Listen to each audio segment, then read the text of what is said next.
Inanunsyo ng National Capital Region Police Office Southern Police District ang pagkaaresto ng actress, businesswoman na si Alias Erin sa Pasay City.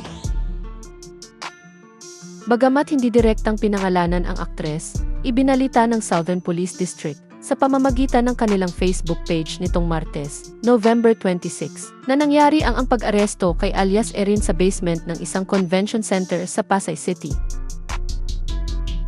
Ayon sa Southern Police District, nagkaroon umano ng manhunt para may serve rito ang warrant of arrest para sa 14 counts of violation of Securities Regulation Code at hiwalay na kasong estafa. Ayon pa sa impormasyon, rank number 7 si Alias Erin sa listahan ng mga wanted sa police station level.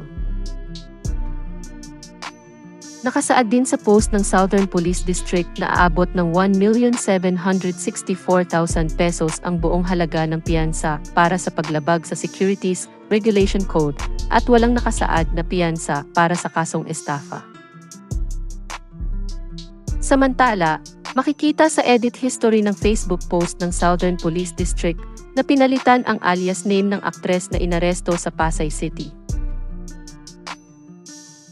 Ang naunang impormasyon kasi na nailabas ng Southern Police District sa Facebook ay may nakalagay na alias Neri, ngunit kalaunan ay pinalitan ito ng alias Erin.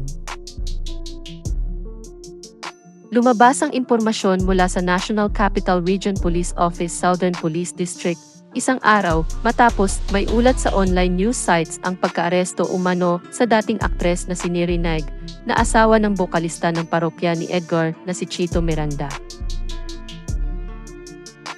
Unang ibinalita ni Ogie Diaz sa episode ng Ogie Diaz Showbiz Update sa YouTube noong November 24, 2024 ang tungkol sa diumanoy pagkaresto ni Neri Naig.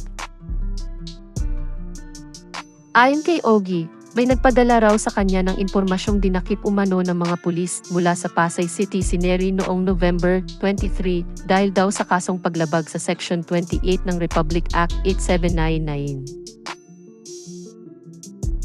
Sa episode ng Ogie Diaz Showbiz Update na inupload noong November 26 ay sinabi ni Ogie na inaresto ng Pasay City Police si Neri sa SMX Convention Center, Manila. Ipinakita rin ni Ogie ang accomplishment report ng Pasay CPS tungkol sa pagkaaresto ng top most wanted person na si Nereza Miranda alias Neri, aka Nereza Miranda Inay. Sa ngayon ay hindi pa nagbigay ng anumang pahayag ang kampo ni Neri at Chito tungkol sa issue.